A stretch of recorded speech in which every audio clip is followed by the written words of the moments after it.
अब तो आज classification of speed and velocity को समझेंगे। तो चलते हैं क्लासिफिकेशन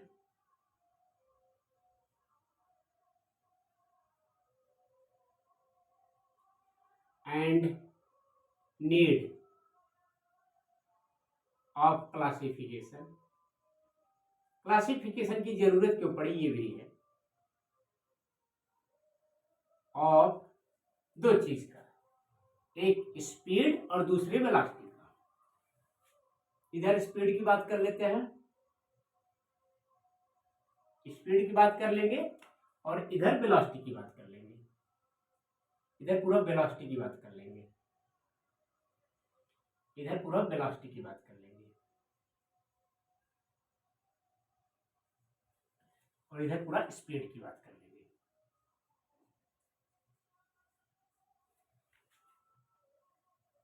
तो चलते हैं समझते हैं स्पीड एंड वेलोसिटी के क्या क्लासिफिकेशन है। पहली स्पीड है uniform speed.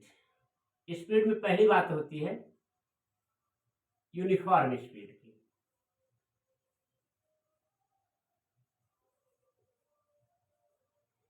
Uniform speed means that speed, object की ऐसी speed in which object travel equal distances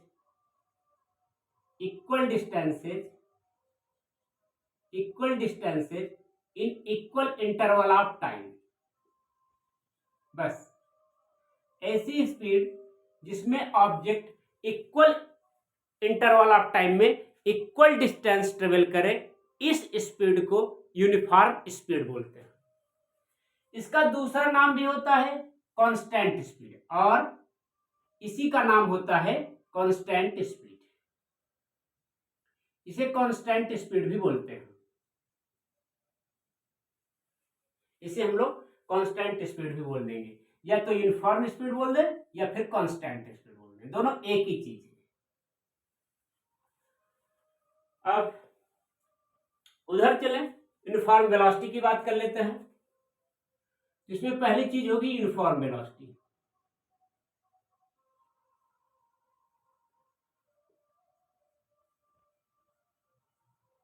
uniform velocity means that velocity in which object travel equal distances, equal displacement होना चाहिए, in equal interval of time होना चाहिए,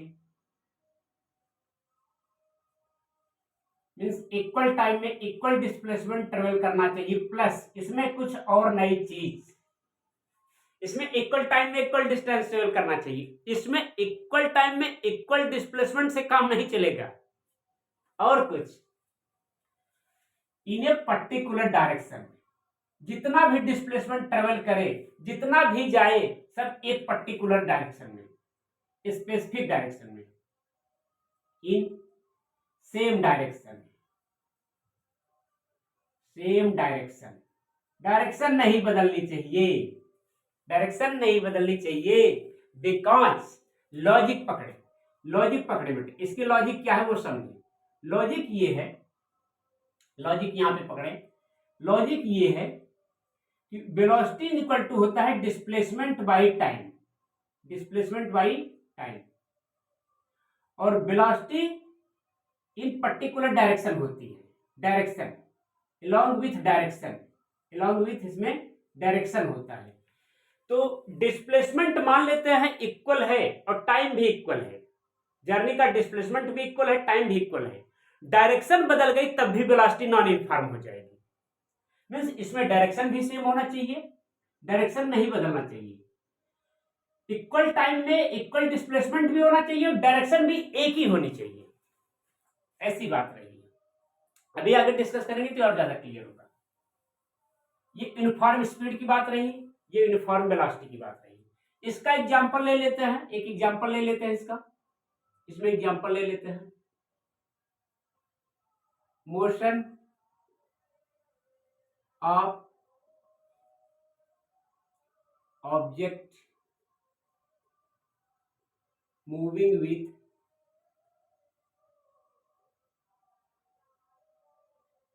20 metre per second always. कोई object 20 metre per second से हमेशा move कर रहा है, उसकी स्पीड यूनिफॉर्म स्पीड होगी या फिर कांस्टेंट स्पीड होगी। लेकिन इसमें केवल ऑब्जेक्ट 20 मीटर से हमेशा मूव कर रहा है, ऑब्जेक्ट 20 मीटर पर सेकंड से हमेशा मूव कर रहा है, तो स्पीड यूनिफॉर्म नहीं होगी, वेलोसिटी यूनिफॉर्म हो भी सकती है, नहीं भी हो सकती है। कब होगी? जब एक डायरेक्शन में मूव करेगा। फॉर एग्जांपल देखिए, बात को समझे। जैसे मान लेते हैं एक कार है, इसमें एक कार थी, ऐसे चल रही थी, ऐसे कार ऐसे चल रही है 20 मीटर पर सेकंड से ऐसे जा रही है। अगर कार अपनी डायरेक्शन चेंज भी कर देती है, फिर कार ऐसे मूव करके आने लगी, ऐसे ऐसे 20 मीटर पर सेकंड से इधर आने लगी, अभी ऐसे जा रही थी, अभी ऐसे आने लगी, फिर कुछ टाइम के बाद कार अपनी स्पीड को बदल देती है, ऐसे नहीं यही रखती है 20 मीटर पर सेकंड से किसी भी डायरेक्शन में जाए, स्पीड कांस्टेंट है। Motion of object moving with 20 metre per second. Direction का कोई मैटर नहीं है, केवल 20 मीटर पर सेकंड से उसको मूव करना चाहिए, किधर भी जाए उसकी स्पीड को बोलेंगे uniform speed. Equal interval of time में इक्वल डिस्टेंस ट्रेवल करना है उसे, तो उस स्पीड को बोलेंगे uniform speed. For an example एक और एक्टिविटी करते हैं। मानते हैं, सपोज कर लेते हैं एक कार है, ऐसे चल रही है, यहां पे वो ऐसे एक कार है,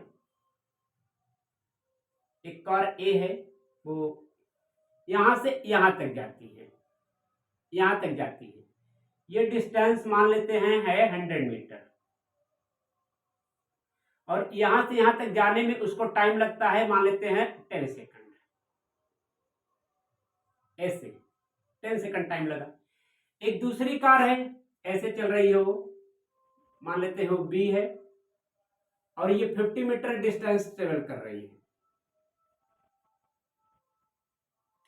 कुछ टाइम के बाद ये यहां पे पहुंच जाती है। ये 50 मीटर पहुंच रही है 5 सेकंड में। पहली वाली कार 100 मीटर 10 सेकंड में जा रही है, दूसरी वाली कार 50 मीटर 5 सेकंड में जा रही है। इक्वल इंटरवल ऑफ टाइम में दोनों इक्वल डिस्टेंस ट्रेवल कर रहे हैं कि नहीं, पहले ये देखा जाए। इनका देख लें 1 सेकंड में कितना डिस्टेंस ट्रेवल कर रही है, 1 सेकंड में कितना डिस्टेंस ट्रेवल की, तो डिस्टेंस निकालेंगे। तो डिस्टेंस 1 सेकंड के लिए देखना, पहले स्पीड देख लें क्या है। स्पीड डिस्टेंस बाय टाइम, तो डिस्टेंस 100 हो रहा है, टाइम 10 सेकंड हो रहा है, इसकी स्पीड हो गई 10 metre per second. Speed 10 metre per second आ गई, मींस 1 सेकंड में कितना चल रही है 10 मीटर। कॉन्टिन्यूअसली ये ऐसा चलती चली जा रही है, 1 सेकंड में 10 मीटर चलती चली जा रही है। फिर दूसरे सेकंड में भी 10 मीटर चली, फिर तीसरे सेकंड में भी 10 मीटर चली, फिर नेक्स्ट सेकंड में भी 10 मीटर चली। इसकी ये स्पीड यूनिफॉर्म स्पीड होगी, क्योंकि इक्वल इंटरवल ऑफ टाइम में इक्वल डिस्टेंस ये कवर कर रही है। ऐसे यहां भी स्पीड निकालें, स्पीड होगी डिस्टेंस बाय टाइम। डिस्टेंस है 50 मीटर डिवाइड बाय टाइम है 5 सेकंड, यहां पे डिवाइड किए भी 10 मीटर पर सेकंड आया, 10 मीटर पर सेकंड। इसका मतलब है 1 सेकंड में ये भी कितना चल रही है 10 मीटर पर सेकंड के रेट से चल रही है, तो इसकी भी ये स्पीड यूनिफॉर्म स्पीड होगी। मानते कोई ब्रेकर नहीं है, कोई ट्रैफिक नहीं है, कोई जाम नहीं है, सीधे स्मूथली ऐसे कार चल रही है, तो ये 10 मीटर पर सेकंड होगी। Equal distances in equal interval of time, तो यूनिफॉर्म स्पीड होगी। लेकिन इस केस में equal displacement in equal interval of time से यूनिफॉर्म स्पीड नहीं होगी। फॉर एग्जांपल देखें, मान लेते हैं कि कोई कार ऐसे चल रही है, ऐसे चली, इधर चली 10 मीटर पर सेकंड, 10 मीटर चल रही है, 10 मीटर पर सेकंड की स्पीड से ऐसे जा रही है, ऐसे जा रही है। यहां पे पहुंचने के बाद कार की डायरेक्शन चेंज हो गई, मान लेते हैं यहां पे पहुंचने के बाद कार की डायरेक्शन चेंज हो गई, ऐसे आई 10 मीटर पर सेकंड, तो यहां पे कोई पर्टिकुलर डायरेक्शन थी, मान लेते हैं ये ईस्ट है, ये ईस्ट है, ये वेस्ट है, ये नॉर्थ है, ये साउथ है। अभी कार ईस्ट की डायरेक्शन में जा रही है 10 मीटर पर सेकंड, 1 सेकंड में 10 मीटर की स्पीड से ईस्ट की डायरेक्शन में जा रही है। अभी यहां पे आने के बाद कार की स्पीड वही है, मैग्नीट्यूड ऑफ वेलोसिटी वही है 10 metre per second he, but direction बदल गई। And velocity is a directional quantity, इसमें डायरेक्शन मैटर करेगा। डायरेक्शन बदल गई तो वेलोसिटी बदल जाएगी। वेलोसिटी का मैग्नीट्यूड वही है 10 मीटर पर सेकंड ही, लेकिन डायरेक्शन बदल गई ना, ऐसे जा रही थी ऐसे चली गई ना, अब वेलोसिटी बदल गई। अब बोलेंगे वेलोसिटी ही बदल गई, मींस वेलोसिटी का मैग्नीट्यूड भले इक्वल है बट डायरेक्शन बदलने से वेलोसिटी बदल जाती है, क्योंकि वेलोसिटी बोलती है मुझको डायरेक्शन चाहिए, डायरेक्शन से अब मेरा काम होगा, डायरेक्शन बदल गई तो वेलोसिटी बदल गई। इसमें रहा यूनिफॉर्म वेलोसिटी के लिए इक्वल इंटरवल ऑफ टाइम में इक्वल डिस्टेंस होना चाहिए, प्लस सेम डायरेक्शन होनी चाहिए, एक ही डायरेक्शन में जाना चाहिए। ये रहा। आगे चलते हैं और देखते हैं। तो ये इसमें एक्टिविटी रही। अब दूसरा देखते हैं, दूसरे टाइप की स्पीड देखते हैं, non uniform.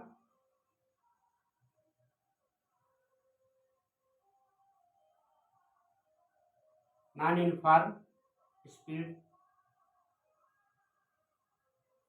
Non uniform speed के लिए कंडीशन ये है, either object travel unequal distances, unequal distances in equal interval of time, or object travel equal distances in unequal interval of time,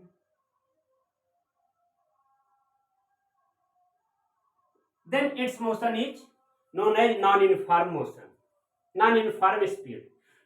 इस मोशन को non uniform motion बोलेंगे और इस speed को भी नॉन यूनिफॉर्म स्पीड बोलेंगे। जैसे एग्जांपल ले लेते हैं, motion of A car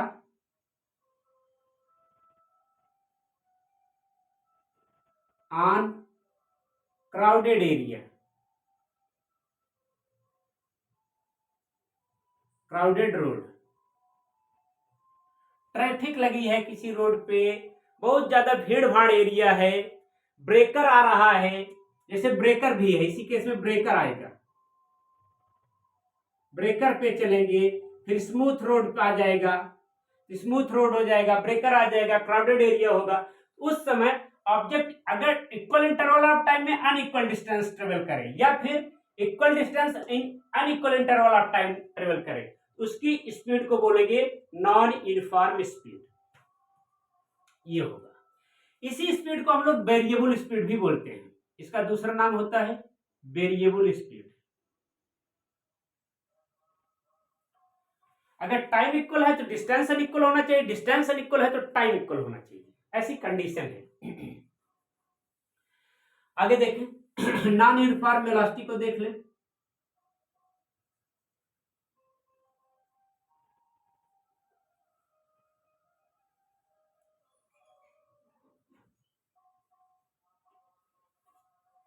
non uniform velocity में यही है, इसमें तो था कि टाइम इक्वल होना चाहिए, डिस्प्लेसमेंट इक्वल होना चाहिए और डायरेक्शन सेम होनी चाहिए। इसमें यही चीज है। अब इसमें चाहे object equal displacement unequal interval of time में ट्रेवल करे या फिर और चीज हो सकती है, unequal distance, unequal displacement equal interval of time में ट्रेवल करे, या फिर और केस हो सकती है कि equal displacement in equal interval of time में ट्रेवल करे और डायरेक्शन डिफरेंट हो जाए, डायरेक्शन डिफरेंट हो जाए तब भी वेलोसिटी नॉन यूनिफॉर्म वेलोसिटी हो जाएगी। अब कंक्लूजन ये रहा, अगर मान लेते हैं डायरेक्शन सेम है, इसमें डायरेक्शन सेम है, इस केस में डायरेक्शन सेम है, डायरेक्शन तो सेम है, डायरेक्शन की बात नहीं है, डायरेक्शन तो सेम है, but equal interval, equal displacement unequal interval of time में हो रहा है। जैसे इक्वल टाइम में इक्वल डिस्प्लेसमेंट नहीं हो रहा है, तो डिस्प्लेसमेंट की वजह से ये नॉन यूनिफॉर्म हो गया। क्योंकि वेलोसिटी कितने फैक्टर पर डिपेंड करेगी, वेलोसिटी उठे 3 फैक्टर पर डिपेंड करेगी, डिस्प्लेसमेंट पर डिपेंड करेगी, टाइम पे डिपेंड करेगी और डायरेक्शन पे डिपेंड करेगी। इसमें कोई भी डिफरेंट हो जाएंगे। स्पीड का क्या मैटर रहा, स्पीड 2 बात पे डिपेंड करेगी, डिस्टेंस पे डिपेंड करेगी और टाइम पे डिपेंड करेगी। अगर डिस्टेंस अनइक्वल है, टाइम इक्वल है, या फिर डिस्टेंस इक्वल है, टाइम अनइक्वल है, तो नॉन यूनिफॉर्म हो जाएगा। लेकिन इसमें कोई दो इक्वल है भी तो क्या, जैसे देखिए डायरेक्शन सेम है, डिस्प्लेसमेंट इक्वल है दो सेगमेंट के लिए, टाइम अनइक्वल है तब भी नॉन यूनिफॉर्म मोशन। इसमें टाइम इक्वल है, डायरेक्शन सेम है, मान लेते हैं इस केस में भी डायरेक्शन सेम है, इसमें देखें टाइम जर्नी के लिए, दो जर्नी के लिए टाइम सेम है, डायरेक्शन सेम है, लेकिन डिस्प्लेसमेंट के अनइक्वल होने की वजह से नॉन यूनिफॉर्म मोशन हो गया। इसमें देखें डिस्प्लेसमेंट भी सेम है जर्नी का, दो जर्नी का डिस्प्लेसमेंट भी सेम है, टाइम भी सेम है और डायरेक्शन डिफरेंट हो गई, तब भी नॉन यूनिफॉर्म मोशन हो जाएगा। तो वेलोसिटी की केस में तीनों मैटर करेगा, डिस्प्लेसमेंट, टाइम एंड डायरेक्शन, तीनों अगर सेम है, इक्वल इंटरवल ऑफ टाइम में equal displacement in same direction है, तभी वो यूनिफॉर्म वेलोसिटी होगी। अदरवाइज कोई भी डिफरेंट हुआ तो नॉन यूनिफॉर्म वेलोसिटी हो जाएगी। चले आए देखें, इसका एक बढ़िया एग्जांपल है, इसका एक ऊपर वाले का एग्जांपल लिख दे रहे हैं, याद आ गया, ऊपर वाले का एग्जांपल लिख देते हैं, motion of water drop, rain drop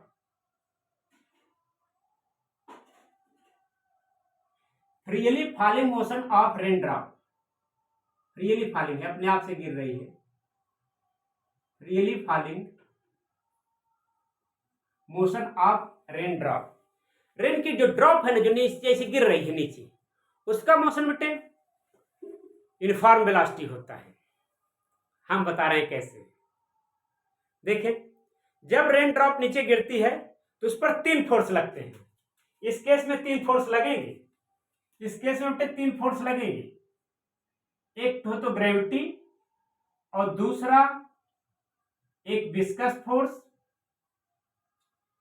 जिसे आप सॉलिड बॉडी के केस में फ्रिक्शन फोर्स बोलते हैं, एक बायोंट फोर्स और थ्रस्ट, बायोंट फोर्स, ये 3 फोर्स लगते हैं। फ्रीली फॉलिंग बॉडी की केस, फ्रीली फॉलिंग बॉडी नहीं, फ्रीली फॉलिंग रेन ड्रॉप की केस में, रेन ड्रॉप की केस में ये दोनों फोर्स अपवर्ड डायरेक्शन में लगते हैं और ये डाउनवर्ड डायरेक्शन में लगता है। जब रेन ड्रॉप गिरती है तो एक कुछ टाइम के बाद एक इक्विलिब्रियम स्टेट आता है, उस इक्विलिब्रियम स्टेट के बाद ग्रेविटी को ये दोनों मिलकर बैलेंस कर देते हैं। अब rain drop equal interval of time में इक्वल डिस्टेंस ट्रेवल करने लगता है और इक्वल इंटरवल ऑफ टाइम में इक्वल डिस्प्लेसमेंट ट्रेवल करने लगता है। स्ट्रेट लाइन है तो इसको हम डिस्टेंस भी बोल सकते हैं। इक्वल इंटरवल ऑफ टाइम में इक्वल डिस्प्लेसमेंट ट्रेवल करने लगता है, कब? आफ्टर इक्विलिब्रियम पोजीशन, इक्विलिब्रियम की स्टेट में, इक्विलिब्रियम में rain drop equal interval of time में इक्वल डिस्प्लेसमेंट ट्रेवल करने लगता है और वो टुवार्ड दिस अर्थ होता है। तो डायरेक्शन भी सेम है और मैग्नीट्यूड ऑफ वेलोसिटी भी सेम है। In equal interval of time में इक्वल डिस्प्लेसमेंट है, डायरेक्शन भी सेम है। इस मोशन को motion of freely falling motion of rain drop, इसको हम बोल सकते हैं कि ये यूनिफॉर्म वेलोसिटी है, ये यूनिफॉर्म वेलोसिटी एग्जीक्यूट कर रहा है। लेकिन यही कोई बॉडी ले लेंगे ना, यहां पे ऐसा इस वजह से कह पाए कि रेन ड्रॉप का मास निग्लेजिबल मास कह सकते हैं, अदर और जो सराउंडिंग बॉडी है उसके कंपेयर में इसको निग्लेजिबल कर सकते हैं। इस पर ऐसी केस लग रही है। नॉन यूनिफॉर्म मोशन में आए, इसका एग्जांपल लें, इसका एग्जांपल देखें, freely falling motion of freely falling body, motion of freely falling body,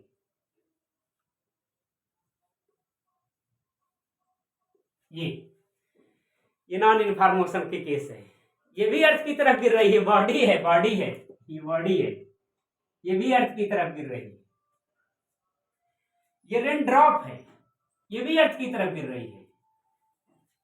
इस पर लगने वाला विस्कस एंड बायोंट फोर्स बहुत जल्दी ही इक्विलिब्रियम पोजीशन अचीव कर लेता है, ग्रेविटी को बैलेंस कर लेता है। लेकिन कोई बॉडी है, कोई बॉडी है तो उस पे भी बायोंट फोर्स एंड विस्कस फोर्स लगेंगे ऊपर की तरफ, जो ग्रेविटी को बैलेंस करेंगे, लेकिन जल्दी नहीं कर पाएंगे। Body in vacuum, vacuum means medium नहीं है, लिखिए यहां पे मीडियम नहीं है, मीडियम नहीं। अब मीडियम नहीं है तो क्या हो जाएगा, जो बायोंट फोर्स होते हैं और विस्कस फोर्स होते हैं, ये दोनों मीडियम में लगते हैं, ये दोनों बायोंट force and viscous force medium में लगते हैं। यहां पे मीडियम है नहीं, मार्कर को गिरा दिए, कोई एयर नहीं है, ऊपर की तरफ विस्कस फोर्स नहीं लग रहा है, ऊपर की तरफ बायोंट फोर्स नहीं लगता है। एक चीज याद रखें, बायोंट फोर्स बेटे फ्लूइड में लगता है, and fluid is combination of liquid and gas. तो गैस है तो फ्लूइड है, इसमें लगेगा बायोंट फोर्स। मार्कर को ऐसे गिरा दिए तो मार्कर कितना डिस्टेंस ट्रेवल करेगा, आगे आप ये पढ़ेंगे ग्रेविटी में चल करके कैसे डिस्टेंस ट्रेवल करता है। ये देखिए, जो डिस्टेंस ट्रेवल करेगा, distance travelled by freely falling body, इसके लिए थोड़ी सी कॉन्सेप्ट सीखें। Distance travelled by freely falling body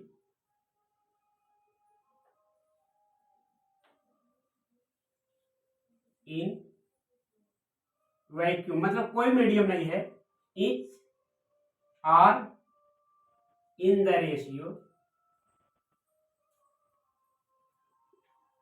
of odd number, odd number के रेशियो में डिस्टेंस ट्रेवल करता है कोई बॉडी। मीन्स पहले सेकंड में 1 मीटर डिस्टेंस ट्रेवल करेगा, तो दूसरे सेकंड में 3 मीटर की डिस्टेंस ट्रेवल करेगा, तीसरे सेकंड में 5 मीटर की डिस्टेंस ट्रेवल करेगा, नेक्स्ट सेकंड में 7 मीटर की डिस्टेंस ट्रेवल करेगा, एंड सो ऑन। इस तरह से इक्वल इंटरवल ऑफ टाइम में कहा इक्वल डिस्टेंस ट्रेवल किया, पहले सेकंड में 1 मीटर, दूसरे सेकंड में 3 मीटर, नेक्स्ट सेकंड में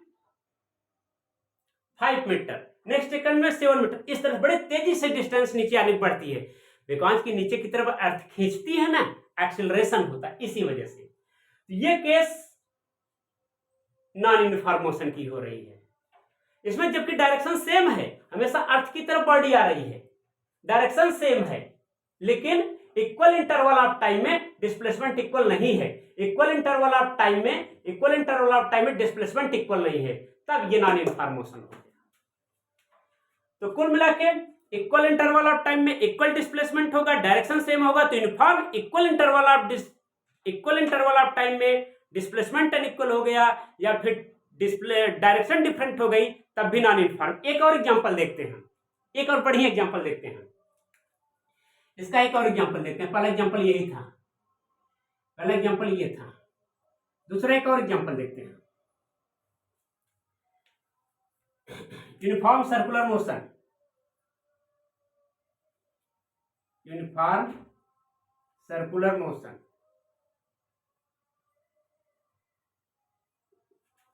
जैसे सपोज कर लेते हैं कोई बॉडी है, सर्कुलर पाथ पे ऐसे चल रही है, ऐसे चल रही है,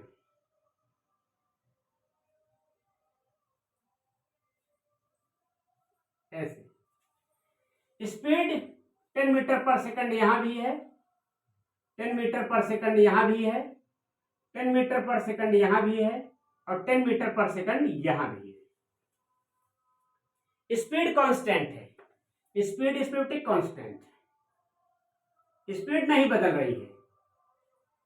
अगर स्पीड नहीं बदल रही है, स्पीड कांस्टेंट है, स्पीड कांस्टेंट है, तो यूनिफॉर्म स्पीड का एग्जांपल हो रहा है। ये यूनिफॉर्म स्पीड का एग्जांपल है, यहां लिख सकते हैं, यहां पे लिख देते हैं यूनिफॉर्म सर्कुलर मोशन, यहां पे लिख देते हैं इसके एग्जांपल में uniform circular motion.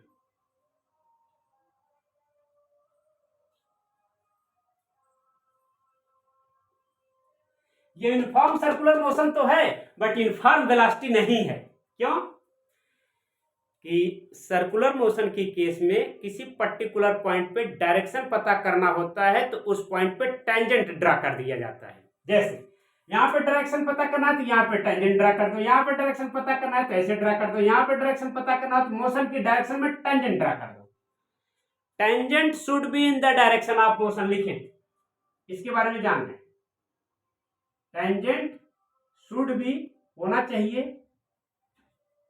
In the direction of motion. ये देगा direction of velocity, direction of velocity देगा।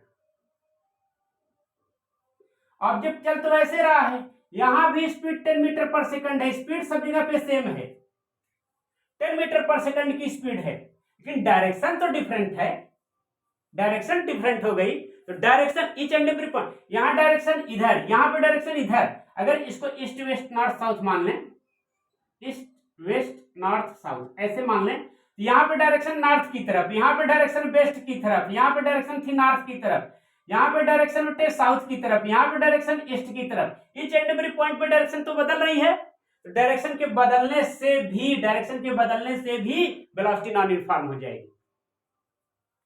ये रहा नॉन यूनिफॉर्म वेलोसिटी और यूनिफॉर्म वेलोसिटी। ये uniform circular motion is an example of constant velocity या यूनिफॉर्म कांस्टेंट स्पीड या uniform speed, but it is not an example of uniform velocity, it is example of non uniform velocity. तो uniform circular motion is an example of uniform speed and non uniform velocity. लिखते हैं it is an example of, यहां पे लिख रहे हैं, इसको अच्छी चीजें लिखिए। Uniform circular motion, uniform circular motion is an example of uniform speed, uniform speed, speed uniform है या कांस्टेंट स्पीड है, कह सकते हैं यूनिफॉर्म स्पीड और constant speed, and non uniform velocity, non uniform velocity. ये चीज बड़ी है, एग्जाम्पल वही है, वेलोसिटी में नॉन यूनिफॉर्म, स्पीड में यूनिफॉर्म, ये बात है। इसी तरह से चले तो हम लोग अब दो डिस्कस कर चुके हैं, यूनिफॉर्म एंड नॉन यूनिफॉर्म, इधर भी यूनिफॉर्म एंड नॉन यूनिफॉर्म हो गया है। अब आगे चलेंगे तो एवरेज स्पीड की बात करेंगे। तो नेक्स्ट देखते हैं एवरेज स्पीड।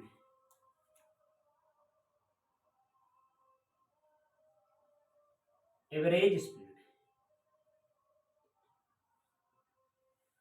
अच्छा एक बात करते हैं, इस बात को समझने के लिए छोटी सी बात आपसे करते हैं।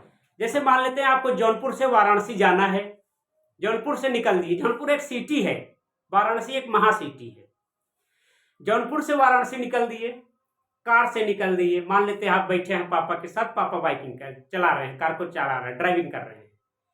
तो क्या ये पॉसिबल है जिस समय आप घर से निकल रहे थे तो जो स्पीड थी वही स्पीड कॉलोनी से निकलने के बाद भी थी? क्या वही स्पीड ब्रेकर के पास भी थी? क्या वही स्पीड स्मूथ रोड पे भी थी? क्या वही स्पीड राइज अप रोड पे भी थी? क्या वही स्पीड क्राउडेड एरियाज में भी थी? क्या वही स्पीड ट्रैफिक एरियाज में भी थी? क्या जब बनारस में पहुंच रहे थे तो उसी स्पीड से जा रहे थे? क्या सब जगह पे स्पीड सेम थी? नहीं। तो आपसे कोई आपसे पूछेगा किस स्पीड से आए, तो क्या आप बताओगे पहले इतने स्पीड से निकले, फिर इतने से आए, फिर ऐसे बढ़ाए, फिर ऐसे बढ़ाए? 2 घंटे तक, 2 घंटे की जर्नी है, तब तो आपको 2 घंटे लग जाएगा स्पीड के बारे में बताने के लिए। फिर क्या बताओगे? बोलोगे ऑन एवरेज ऐसे ही आए। तो ऑन एवरेज क्या? ऑन एवरेज क्या? कितना डिस्टेंस ट्रेवल किए डिवाइडेड बाय कितना टाइम लगा, ये है एवरेज स्पीड। एवरेज स्पीड यही है, total distance of journey divide by total time taken, total time taken, ये है एवरेज स्पीड। और आपको अब समझ आ गया होगा कि एवरेज स्पीड की क्या जरूरत है। यही ज्यादा फैला हुआ है, यही ज्यादा दिखता है, यही ज्यादा है, यही ज्यादा है, सब जगह पे इसी की जरूरत तो है। हम लोग एक एक पॉइंट पे थोड़ी ना स्पीड बताएंगे, स्पीडोमीटर थोड़ी ना है कि स्पीड एक पॉइंट पे बताएंगे, एवरेज में बताएंगे, प्रैक्टिकल बताएंगे। ये प्रैक्टिकल स्पीड है, ये प्रैक्टिकल स्पीड है, ये प्रैक्टिकल स्पीड है।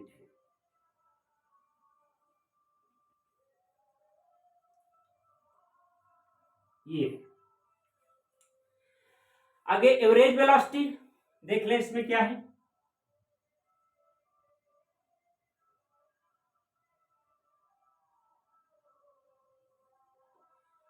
एवरेज वेलोसिटी के लिए आपके बुक में एक छोटा सा टर्म दिया हुआ है,